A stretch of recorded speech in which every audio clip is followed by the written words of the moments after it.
네, 안녕하세요. 김범준 간호사입니다. 지금 그렇죠. 2026년 이제 2차 시험이 지난주 토요일에 있었죠. 토요일에 있었는데 뭐 잘 보셨는지 모르겠는데 지금 이제 한번 관세법에 대해서만 한번 총평?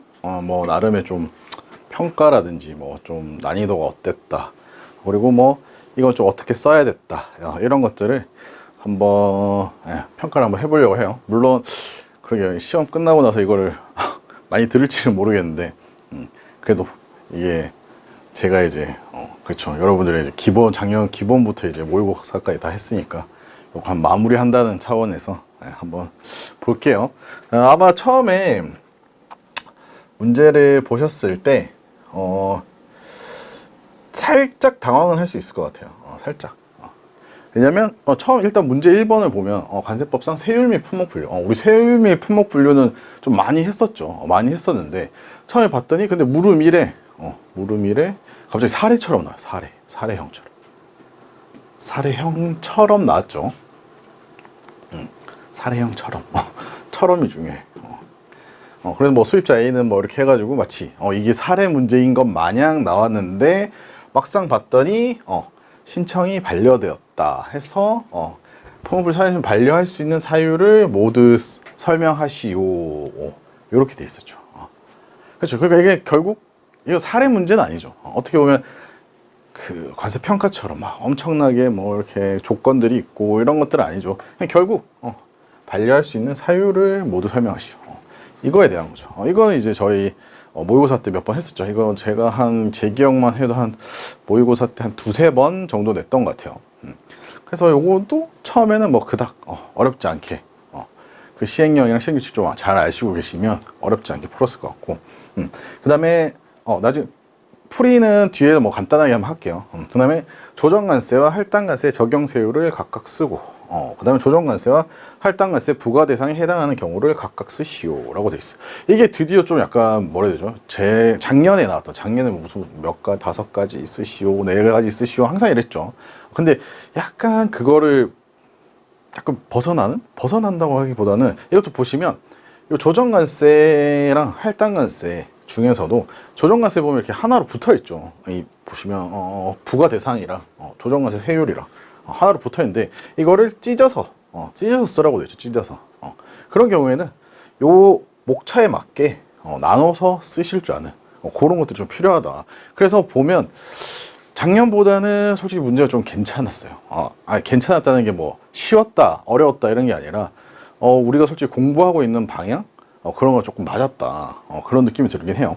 그 다음에 간이세율의 적용 물품과 비적용 물품을 각각 쓰시오. 이것도 이제 저희 모의고사 때 했었죠. 제가 이제 저희 모의고사 한 거랑 실제 여기 기출된 걸 한번 이렇게 맞춰봤거든요. 맞춰봤더니 모의고사 2주차였나? 그때 1번 문제였나 2번 문제 거의 이거랑 약간 유사하게 반려사유 그 다음에 요 간이세율 적용 물품과 비적용 물품 요거는 이제 항을 좀 달리 해가지고 나왔었더라고요. 그래서 간이세율 적용 물품이랑 비적용 물품도 이거는 뭐 공부하셨으면 충분히 쓰실 수 있었다. 그래서 1번 문제는 그닥 뭐 그렇게 어렵지는 않았다. 막 사례 문제처럼 조금 보였을 수는 있는데 이게 처음에 약간 당황할 수 있죠. 당황할 수 있는데 막상 봤더니 그냥 반려사유 반려할 수 있는 사유 적는 거여서 그렇게 뭐 엄청 어렵지는 않았다.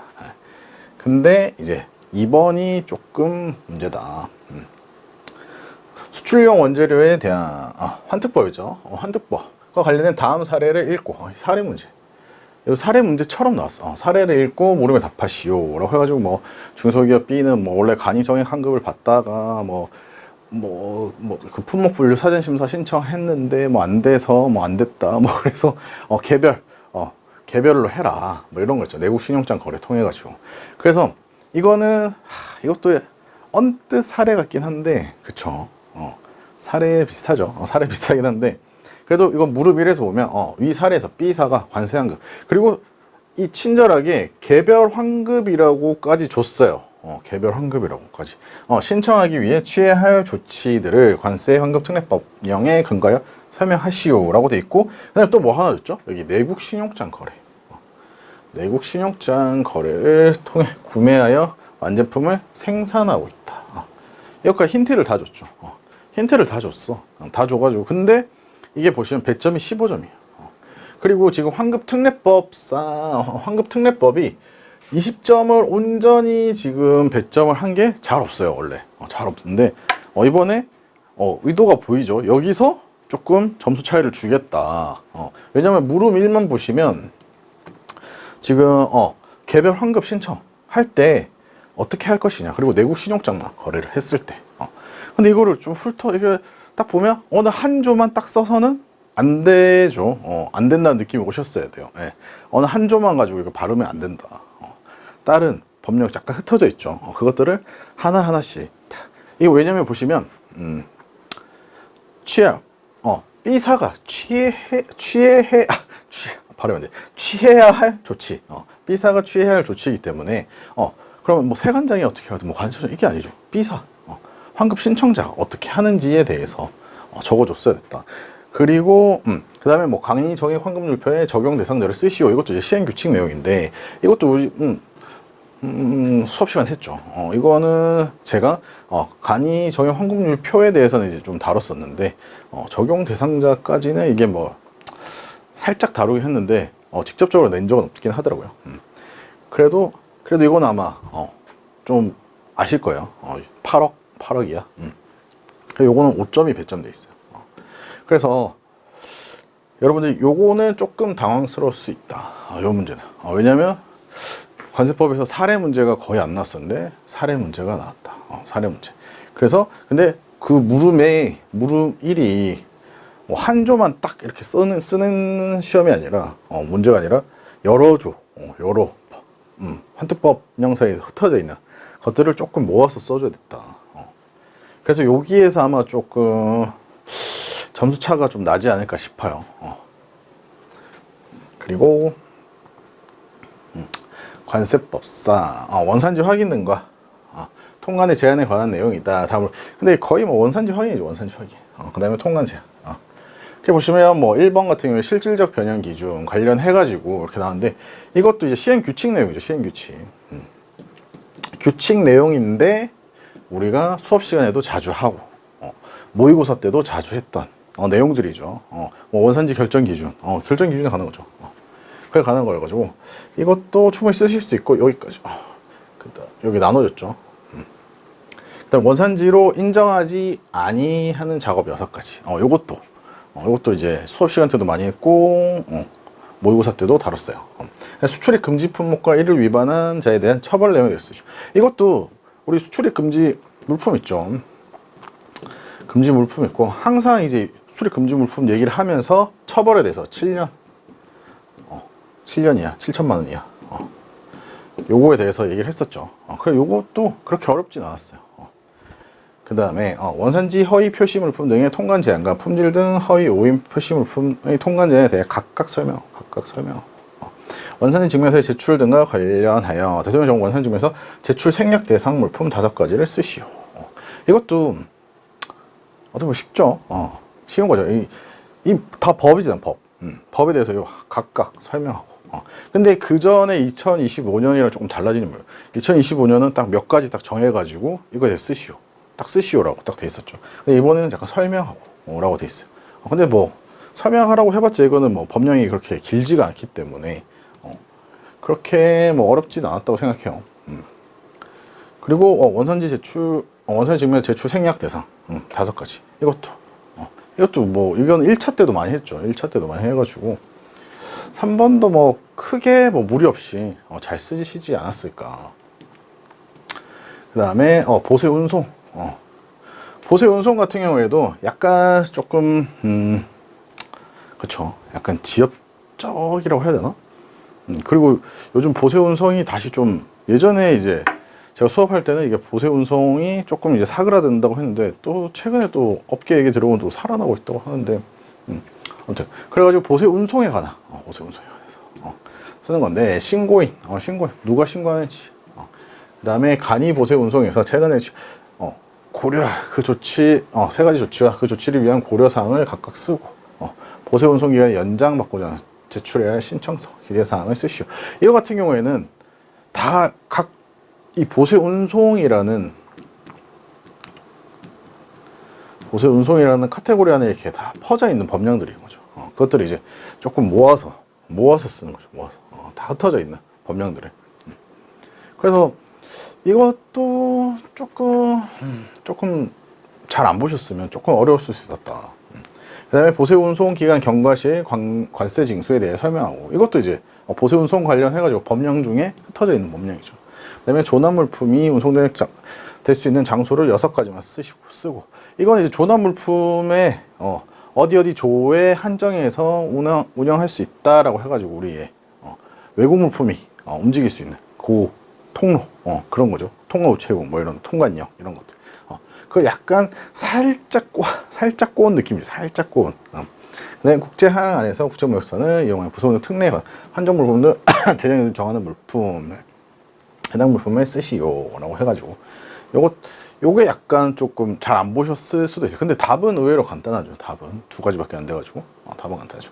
그래서 전체적으로 봤을 때 문제 퀄리티는 작년보다 좋다. 작년 같은 경우에는 너무 쉽게 나와가지고 진짜 앞이랑 뒤만 공부해도 고득점 맞을 수 있을 정도에, 그리고 조금 굉장히 어려운 게 하나 있었죠. 근데 올해 같은 경우에는 그렇게 어려운 건 없어요. 다 공부 열심히 했으면 진짜 완전 터무니없는 곳, 우리가 생각하는 뭐 흔히 얘기하는 뭐 보칙에서 나온다든지, 아니면 진짜 시행규칙 저 끝에 있는 애, 잘 안 보는 거, 거기서 나왔다니, 그런 거는 없어요. 그런 거는 없는데 그래도 보면 조금 쓰기 까다롭다. 왜냐하면 이것처럼 요런 4번 같은 것처럼 보세 운송 같은 경우에도 보세 운송이라는 주제 하에 법령들이 흩어져 있는 것들을 모아서 그거를 각각에 대해서 냈고, 그 다음에 이거 2번 요 환특법 같은 경우에는 우리가 20점으로 나올 거라고는 솔직히 생각 잘 못했죠. 허를 찌르면서 약간 사례 문제로, 완전 또 사례로 하긴 그렇다. 하여튼 힌트를 많이 줬죠. 사례 문제를 해가지고 요 물음 1번을 통해서 이 변별력을 주려고 했던 게 아닌가 싶어요. 그래서 기본 공부가 잘 돼 있으신 분들은 아마 요 문제 빼고는 거의 다 좀 다 맞출 수 있지 않았을까, 좀 고득점을 받지 않았을까 싶고, 대신 여기 물음 1번 어떻게 구성하느냐에 따라서 조금 점수가 조금 나뉠 것 같긴 해요. 그래서 올해도 봤을 때는 제가 다른 이제 상품 HS도 보고 관세 평가도 좀 잠깐 보고 무역 실무도 봤는데 관세법이 되게 쉬운 편에 속해요. 쉬운 편에 속하고, 보니까 올해는 관세 평가가 좀 어렵고 HS도 좀 어렵고 무역 실무도 좀 어려운 것 같은데. 무역 실무 하도 이제 공부를 하다 보니까 까먹어서 그런지. 그래서 이번 시험에 한번 법정집 어떻게 관세법 시행령 시행규칙, 그 다음에 환특법 시행령 시행규칙 이렇게 해가지고 나눠서 한번 봤어요. 점수가 어떻게 나왔는지. 그래서 문제 1번 같은 경우에는 법에서 16점, 시행령 14점, 시행규칙에서 안 나왔고요. 그 다음에 문제 2번 같은 경우 환특법 문제였죠 다. 그래서 이제 환특법에서 8점, 시행령에서 7.5점, 시행규칙에서 4.5점. 이거 이제 제가 최대한 이제 임의로 나눈 거긴 해요. 이 답안을 기준으로. 근데 다를 수도 있죠. 그 다음에 문제 3번 같은 경우는 관세법에 15점, 그다음에 시행령 5점, 시행규칙이 10점. 이게 조금 크긴 한데, 그 다음에 문제 4는 14점, 3점, 3점 해가지고 여기 총 보시면 법률에서는 53점이 나왔어요. 53점, 총 100점 중에. 그럼 반 이상이 법에서 나왔다는 거고, 반 이상이 법에서 나온 거고, 그 다음에 29.5가 시행령. 그리고 시행령도 어려운 시행령이 아니었죠. 우리가 거의 다 아는, 많이 봤던 시행령이었고, 시행규칙이 17.5 정도 나왔는데 이게 2004년도에 거의 한 50 몇 점인가 60점까지 시행규칙이 올라갔거든요. 그때는 진짜 어려웠어요. 제가 말씀드렸죠. 관세법은 어려운 경우에는 시행규칙에서 문제가 많이 나오거나, 그 다음에 사례 문제가 나오거나. 근데 아직까지 우리 관세법에서는 사례 문제가 그렇게 제대로 나오는 경우가 거의 없어요. 그냥 아까 봤듯이 사례 문제인 것처럼 하는데 다 그냥 이렇게 알려주는, 진짜 관세 평가처럼 이렇게 하는 그런 경우가 잘 없죠. 근데 올해 보면 시행 규칙이 그렇게 또 어려운 부분도 아니었어. 그래서 그렇게 근데 조금 그랬던 거는 서술하기가 조금 까다로웠을 수 있다. 그래서 한 난이도로 따지면 한 중상 정도? 중상 정도. 근데 여러분이 이제 시험장에서 만났을 때는 이거 한 상 정도도 느낄 수도 있겠죠. 당사자면.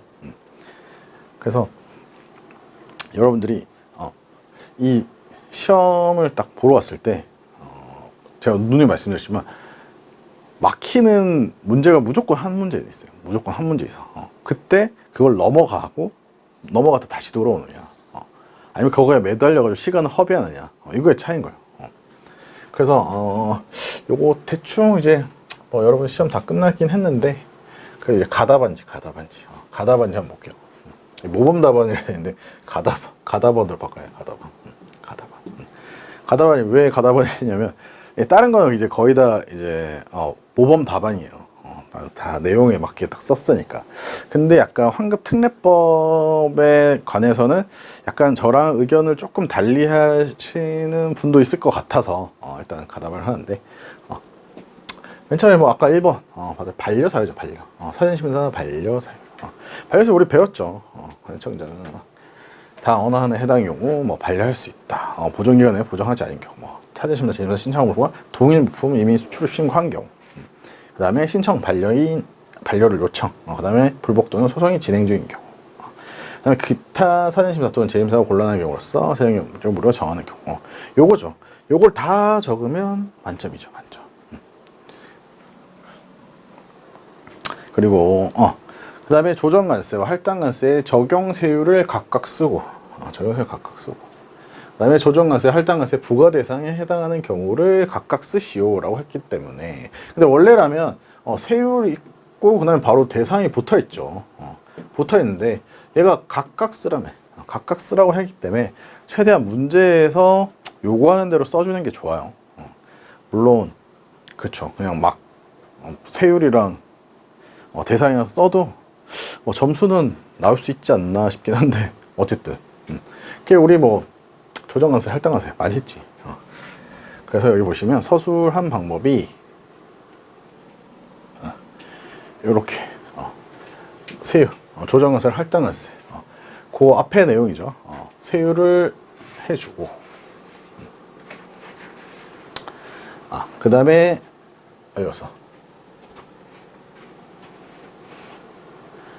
그리고 요거는 한번 할당관세는 두 개가 있죠. 40%를 빼거나 40% 더하거나. 그래서 요거 나눠서 이렇게 적어줬어요. 가끔 할당관세 서술을 하실 때 40% 이제 인하세율만 이제 왜냐면 실무에서는 인하세율로만 거의 사용된다고 그랬죠. 근데 법에는 인상사유도 있다. 인상사유도 꼭 적어줘야 돼요. 그래서 부과 대상 같은 경우는 이렇게 돼 있죠. 이렇게. 이거 중에 이제 요 두 번째는 1순위 세율이죠. 요것들을 써주셨으면 됐고, 그 다음에 할당관세 같은 경우에는 인하사유랑 인상사유를 나눠서 적어줬어요. 인상사유 같은 경우 특정 물품의 수입을 억제할 필요가 있는 경우, 그 다음에 인하사유 이렇게 3개 이렇게 써있어요. 요거 다 쓰면 이제 만점인 거죠. 그래서 이때까지는 뭐 별로 어렵지 않아요. 그 다음에 간이세율 적용 물품과 비적용 물품. 간이세율은 이제 뭐 물품명, 그 다음에 대상에 따라서 지정된 세율, 뭐 내국세나 이런 건 다 통합해서 이제 한다고 했죠. 다 고려해서 관세만 부과한다고 했죠. 그래서 적용 대상, 이것도 뭐 1차 때 많이 하잖아요. 여우, 탁별 뭐 이렇게 해가지고. 그 다음에 비적용 물품. 비적용 물품은 이렇게 무감 수화번 뭐 이렇게 해가지고 외웠었죠. 이렇게 되는 거고. 그래서 이것들은 뭐 나열이어가지고 9점이잖아요. 9점이고 보시면 배점이 9점이고 요거 3개. 항으로만 보면 이제 3항이랑 이 6개죠. 총 6개. 요거는 이제 요거 다 적어야 뭐 점수를 다 받을 수도 있겠네. 그래서 요거는 거의 하나당 거의 1점 정도로 보면 되겠죠. 이렇게 하면 이제 자기 채점도 어느 정도 좀 되는 거죠. 100점 보고 하면서. 그 다음에 환특법 관련.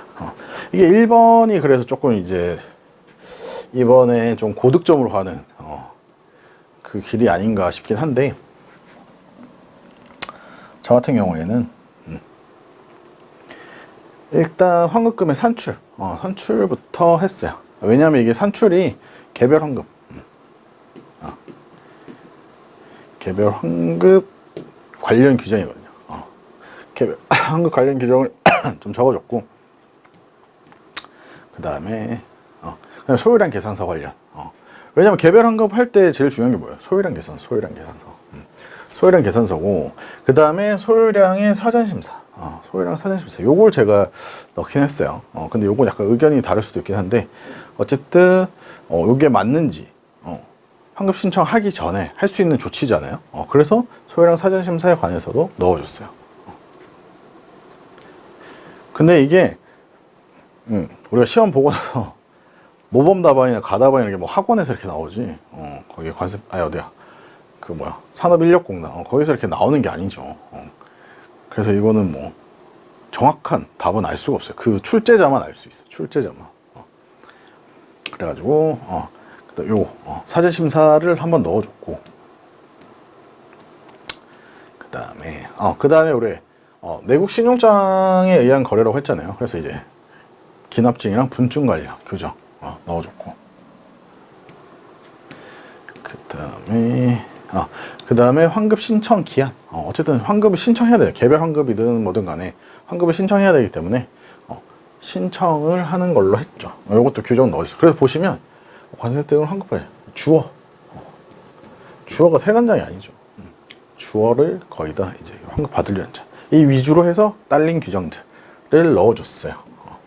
그래서 이게 배점이 15점이란 말이죠. 15점인데 지금 보시면 내용이 좀 많잖아요. 그래서 얘를 뭐 어디 법까지만 딱 써야 될지, 법이랑 관련 시행령까지 또 써야 될지, 이게 조금 애매한 거예요. 이거를 그렇죠. 그 출제자의 의도대로 탁 낸 사람, 적어내는 사람이 뭐 고득점을 하겠죠. 근데 이거 문제 같은 경우에는 조금 모르겠어요. 이거는 약간 아마 채점하실 때 힘드실 것 같다. 물론 모범 답안지를 이제 만들어 놓으시고 채점을 하시겠지만, 요거는 조금 이제 하는데, 채점하는데 조금 힘들 것 같다라고 생각이 들어요. 그죠? 근데 모르겠어요. 이게 아무튼 작년보다는 문제 퀄리티는 좋아진 것 같아요. 더 좋아졌어요. 물론 어렵다 쉽다 이걸 떠나가지고 문제 퀄리티가 뭐 몇 가지 딱 쓰시오, 뭐 이거 정의에 대해 쓰시오, 이게 아니라 한번 우리가 생각하게끔 만들어 주긴 하잖아요. 물론 우리 시간이 없어서 이제 보자마자 다 쓰는 거 좋긴 한데, 우리가 그래도 공부한 게 있기 때문에 공부한 걸 이렇게 좀 한번 사고를 하고 쓸 수 있다는 게, 문제 퀄리티는 작년보다 훨씬 좋아졌다. 근데 뭐 난이도도 작년보다는 좀 올라가긴 했다. 그래서 요 환특법 관련 규정이 아마 이번 시험에 조금 이제 고득점자랑 약간 그 기본 점수 받는 사람이랑 요거 좀 차이가 있을 것 같아요.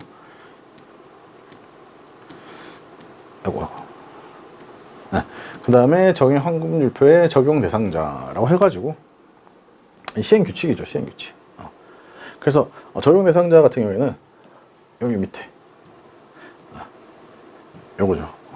환급 실적이 8억 원 이하이고, 환급 신청일에 속하는 연도의 1월 1일 환급 실적이 또 8억 원 이하일 것인데, 여기서 빠뜨리지 말아야 될 게, 여기 요걸 위에 요걸 적어 주시는 게 좋을 것 같아요. 왜냐하면 다음과 그 요건을 모두 갖춘 자를, 모두 갖춘 자이기 때문에 요거를 다 적어 주시는 게 좋았을 거다. 그 다음에 원산지 확인 등. 요거는 뭐 실질적 변형 기준 이거죠.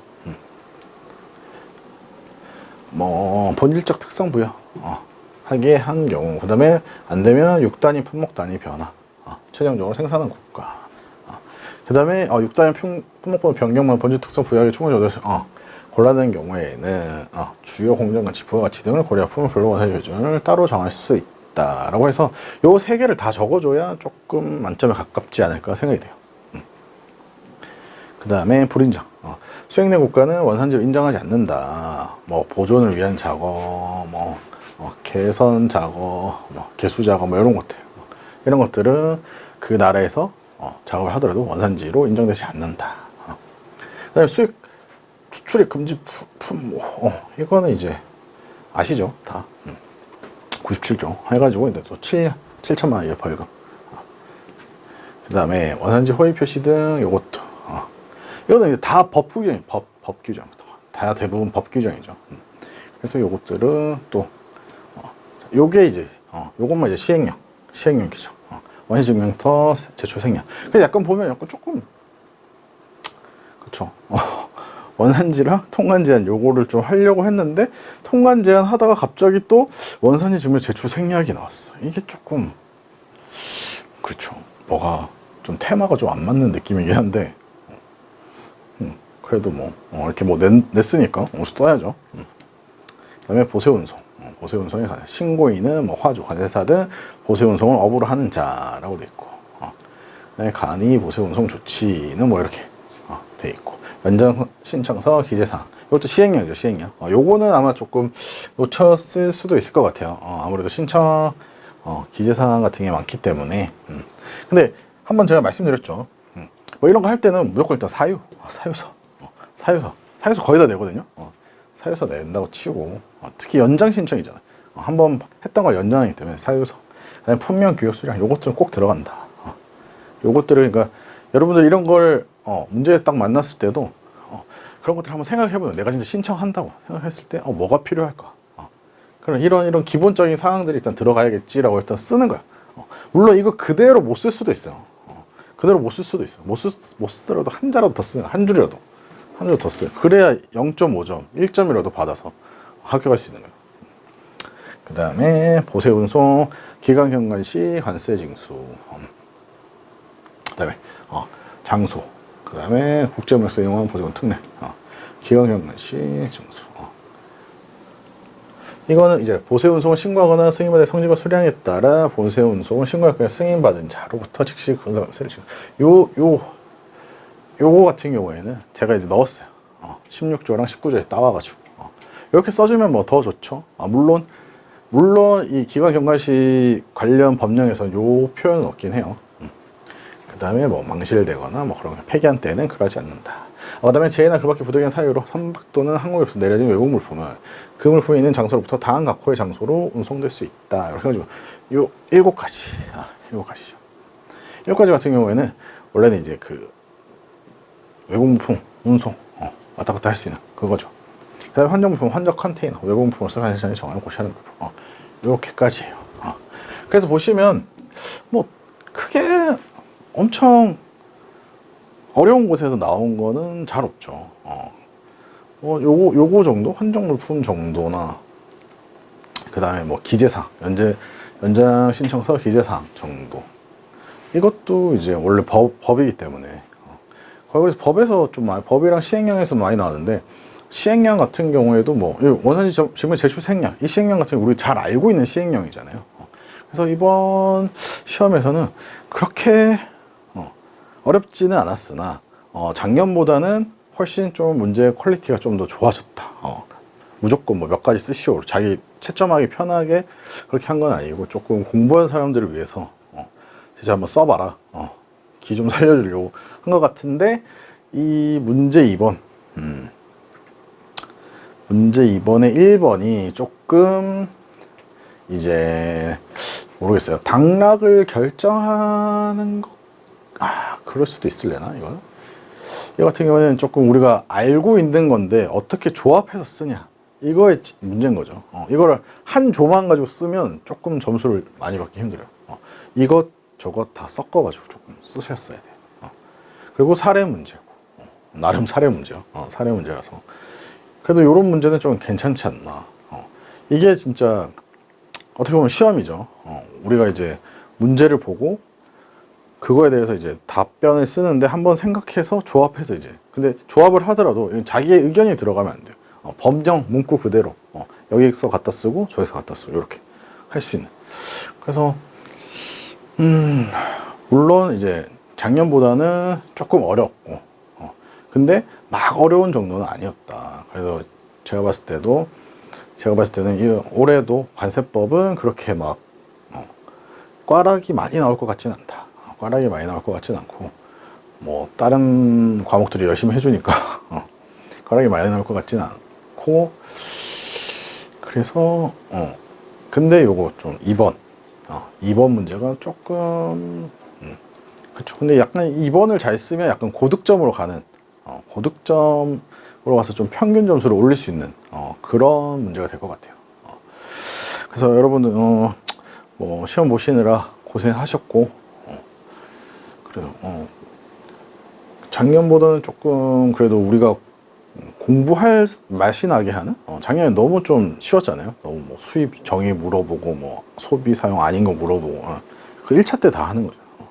근데 이번에는 그래도 조금 그때보다는 퀄리티가 좀 올랐고 출제자분들도 조금 뭐 이렇게 좀 생각을 하시고 좀 낸 것 같다. 근데 한 가지 좀 아쉬운 거는 이제 조금 제가 모의고사 때 강조했던 그런 것들 그런 것들이 좀 전자상거래 통화 그거 계속 미뤘는데 그런 것들이 조금 반영이 안 돼서 역시나 이슈랑은 크게 뭐 상관없이 내지 않나 그런 생각을 해봅니다.